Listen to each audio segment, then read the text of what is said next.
Ladies and gentlemen, my name is Stormfrax, and welcome back to another Faeria video. So for today, I actually have for you Pandora. It is essentially the drafting of Faeria, essentially. If you're familiar with draft in other games, such as the closest example to this would definitely be Hearthstone. But you could even draw similarities to Magic the Gathering if you know drafting from there. But the drafting in here, Pandora mode, is most similar to Hearthstone. You're given 5 different cards. You build a 30-card deck, as same as everything else. But you're given 5 cards. You choose one, and you're given another different 5 cards, and etc. etc. etc. And you build a deck from that. So we're gonna go ahead.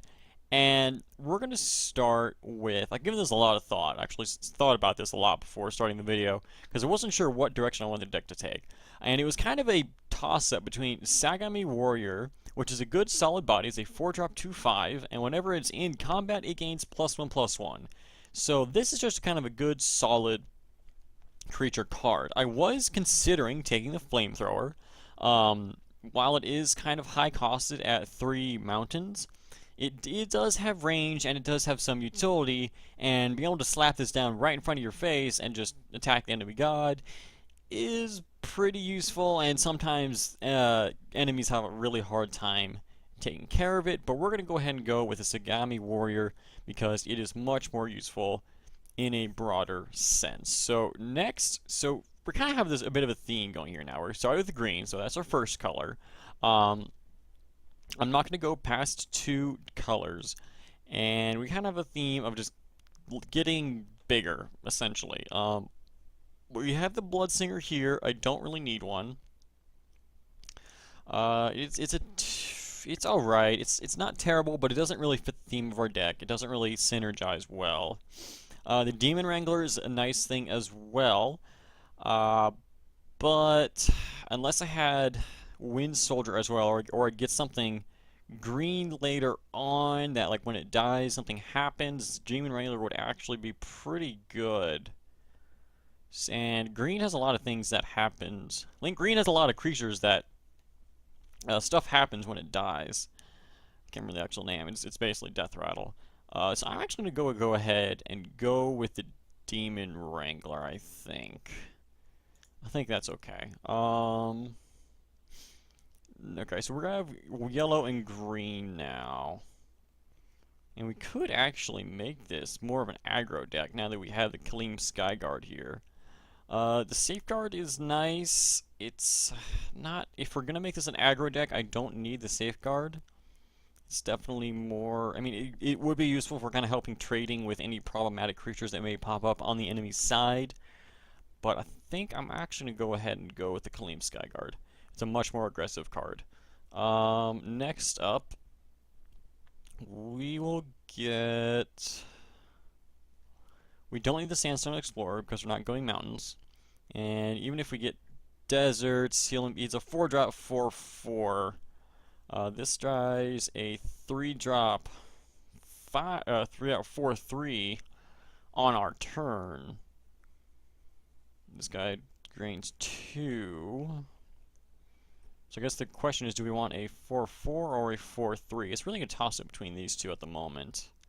I'm not really considering the Spirit, because while draining 2 life is nice, it does cost 5, so he is somewhat higher costed. So I think we're gonna go ahead and go with the 4/4.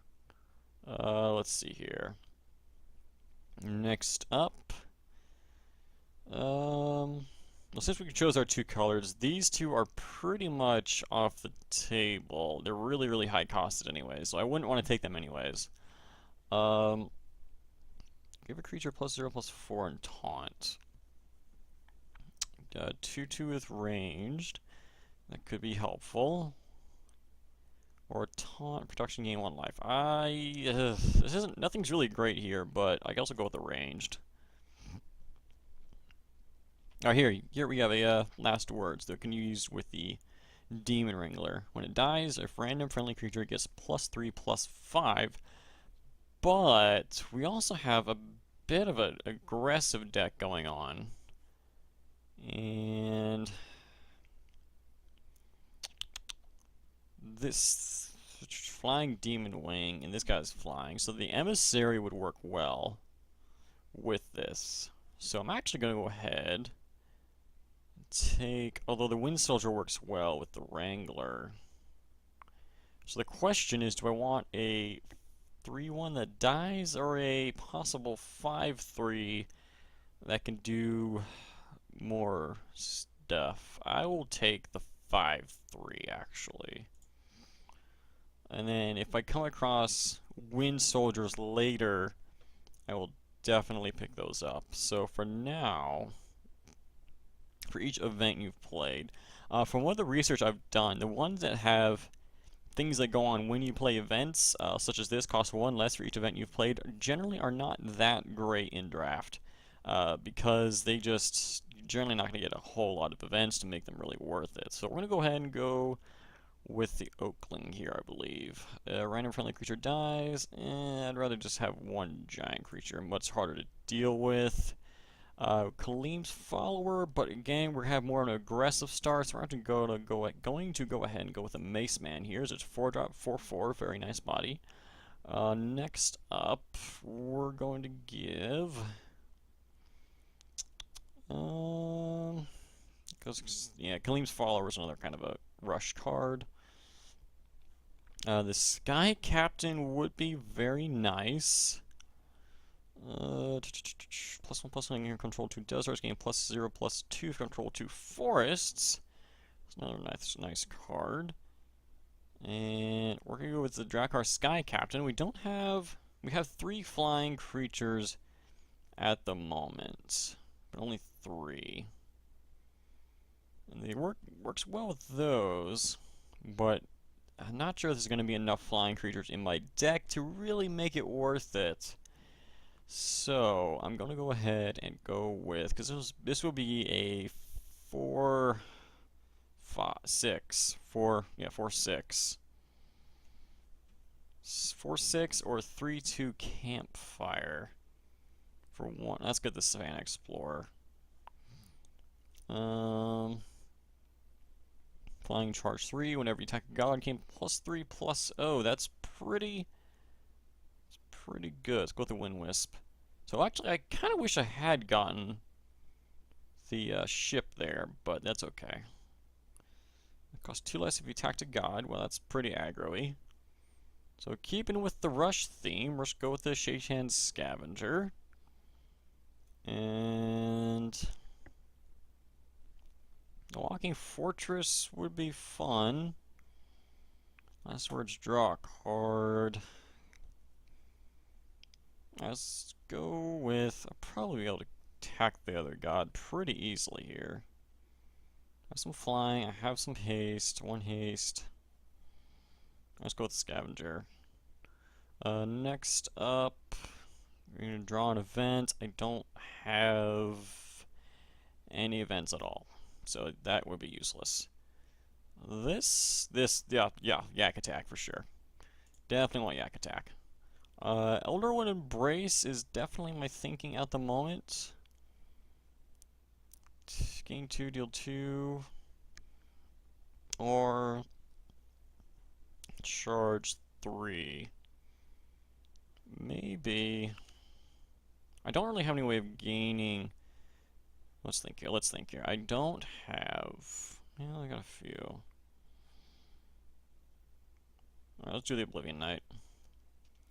And Deathwish Ghoul. This is turning out to be almost a constructed yellow rush deck, honestly. It's just a splashing of a few green cards. Let's go ahead and get the Deathwish Ghoul. Yeah. Well, I would like the Queen's Assassin, though. It would be really nice to deal with anything large they end up putting out. So let's go and pick up a Queen's Assassin.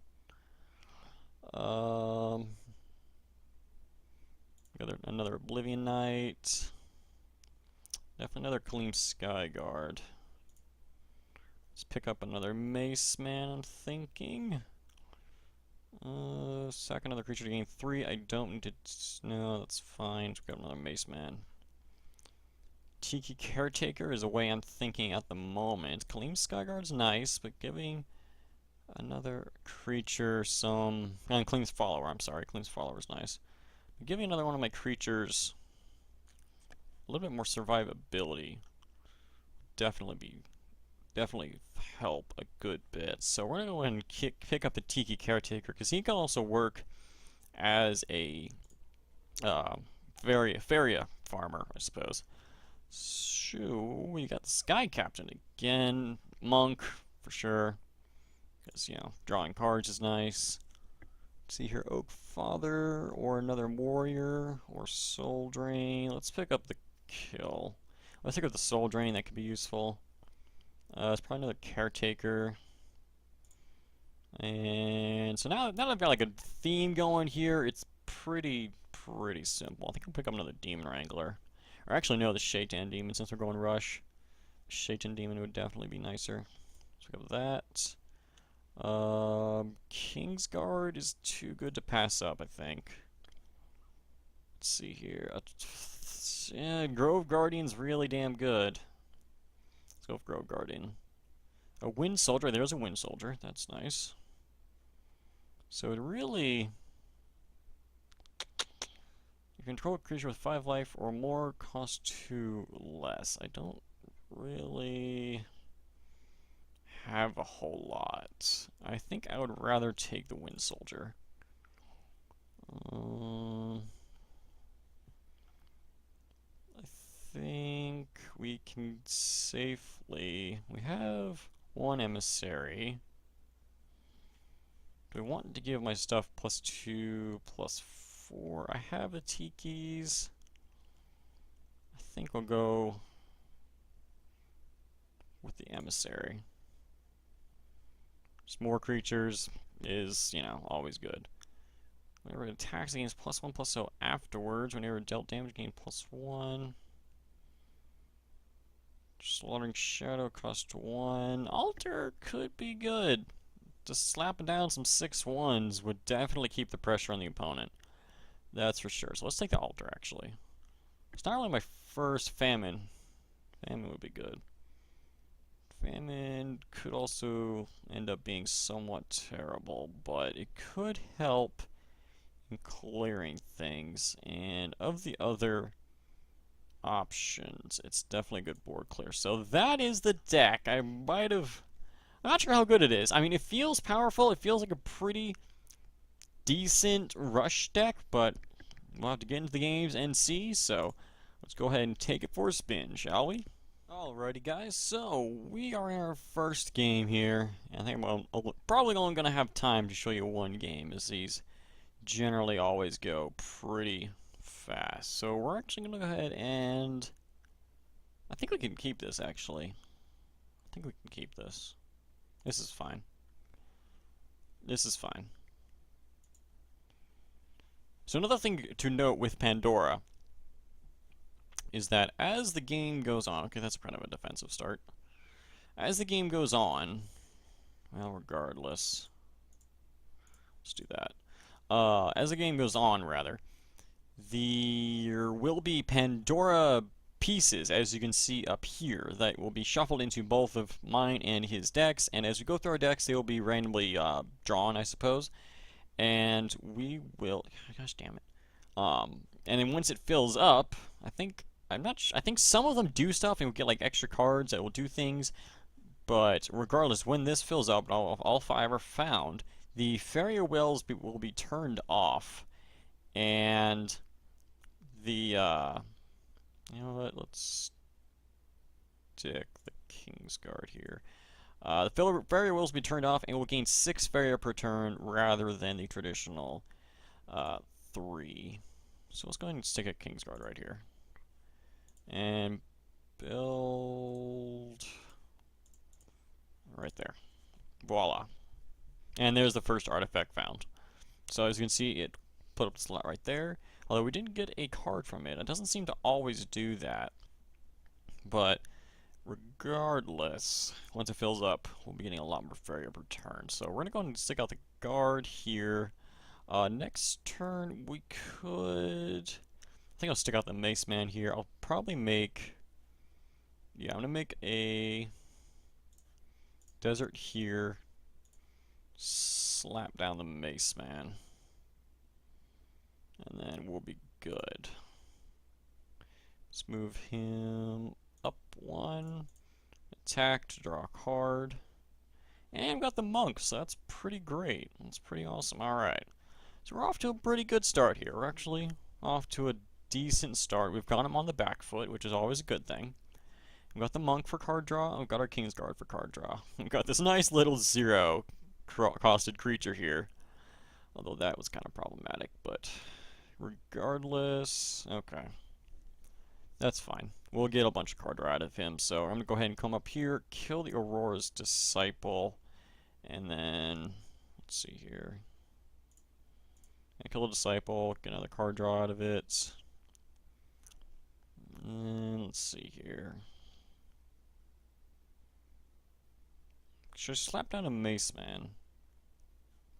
I mean, he's going to die anyways in its place, so it's just, yeah, I would rather him wait. Killed off the Queen's Assassin. I'd rather order a monk into then doing that. So let's go ahead and make a there. And just end the turn. We don't need to be hasty with this. Because next turn we'll have 7. And we can drop. We've got a Wind Soldier, that's pretty nice. Okay, he's got the Fortune Hunter.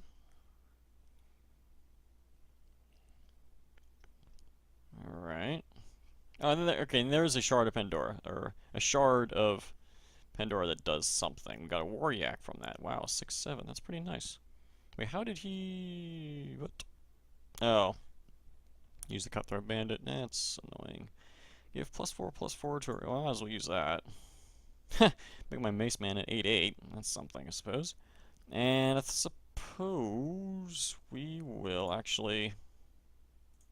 well, crap. No, we can't. I have to do this then. We blocked in that, but it's not really what I wanted to do. Actually, you know what? I'm an idiot. Put this here. Move him up. Now drop a desert there. Might as well kill that off. And then he's going to have to move over. And we can just end the turn here.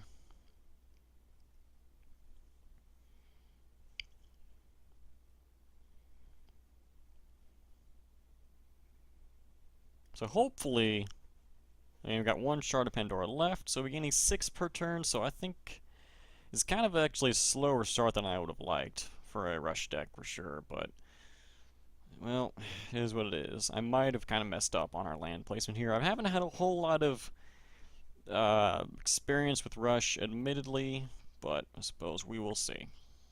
And alright, we got another Queen's Assassin. Okay. We don't need card draw. We have plenty of cards, so we don't need to attack face. What we really need to do is get the Faeria. So that we can actually slap down a Wind Soldier. Take care of that, because it dies anyways. And then don't want to do that, because he has a 3/3 here. Can't gaining 4. I could put down that giant Mace Man here actually, because he's blocked himself in. Let's go and do that. Let's put down the 8/8 right there, because he's blocked himself in. So it's going to take a while for that Queen's Assassin to get over. Because even if he moves the Wisp out of the way, and then if he does move the Wisp out of the way, I should be able to take care of it afterwards. Alrighty, so now the Faeria Wells are off, but we gain 6 Faeria per turn, so that's pretty damn nice. Though if he moves the Queen's Assassin off of this tile here, I'll then have access to it. So it's kind of a bad thing for him. He doesn't necessarily want to move it, rather. And he just gives me the game. Alright, well, that's the deck, guys, but we're actually going ahead and call it for this episode. I'll probably do another episode of this deck since we didn't really see very much of it. But anyways, guys, that is the deck. That is Pandora. I hope you enjoyed. I'll see you guys next time.